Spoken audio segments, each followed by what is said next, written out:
Happy Valentine's mga kasari! Ito nga ang ganap namin ngayong Valentine's Day. Hindi ko na nga na-videohan yung mga naganap kaninang umaga dahil unexpected naman yon. So bala ang naging ganap nga kaninang umaga, bago maihatid yung mga bata sa school ay binigyan ako ng aking bunso ng kanyang flowers, card at my cash.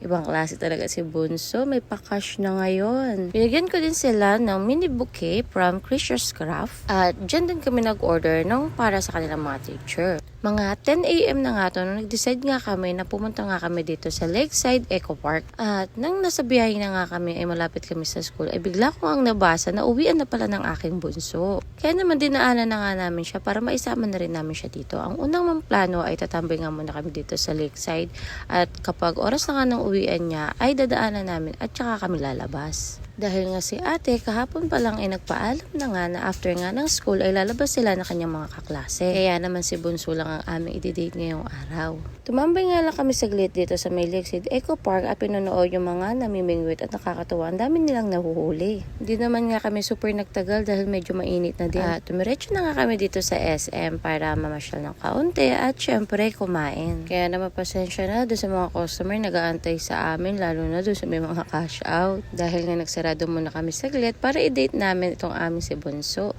At syempre, kapag nagawin nga kami dito sa SM, ay hindi nga nawawala na nagpupunta kami dito sa may massage chair. Para naman kahit paano ay ma-relax at ma-massage naman ang aming mga kapagorang katawan. 100 for 30 minutes lang naman kami lagi dito. At ito nga si bunso ay tuwa dahil kiliting-kiliti nga daw siya dahil pinag-massage chair nga din namin siya ngayon. Para naman ma-experience niya. At ayan nga, ay hindi matawaran ang ngiti at tawa niya.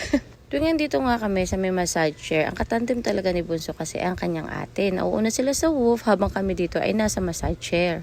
Nauuna na nga sila doon para makapaglaro na sila at hindi nga sila mainip sa amin habang nag-aantay dito habang kami ay nakaupo at nagre-relax. Nakalipas na nga ang 30 minutes kaya naman dumiretso na nga kami sa roof of sa Words of Fun.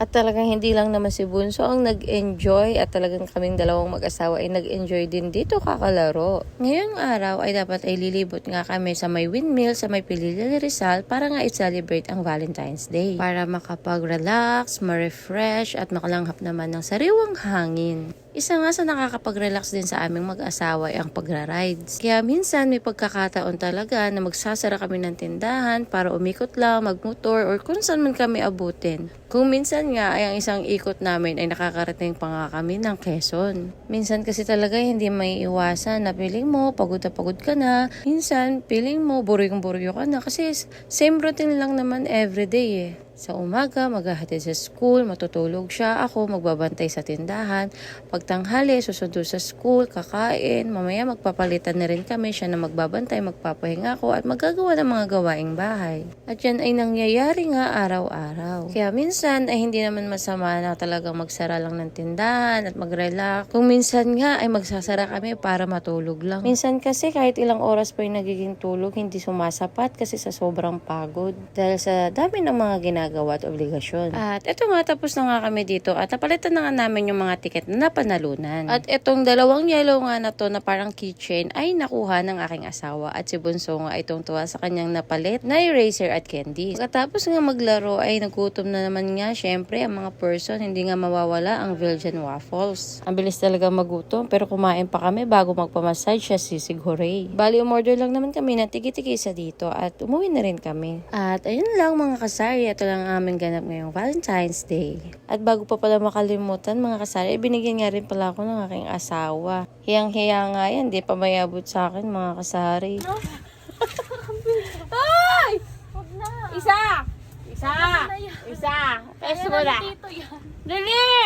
Ano ba yun? Kiss mo na si mama. Kiss mo na si mama.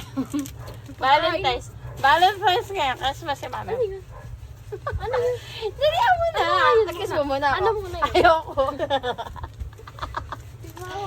Dali na. Kailangan ko na. Kiss mo muna sa mama. Ngayon.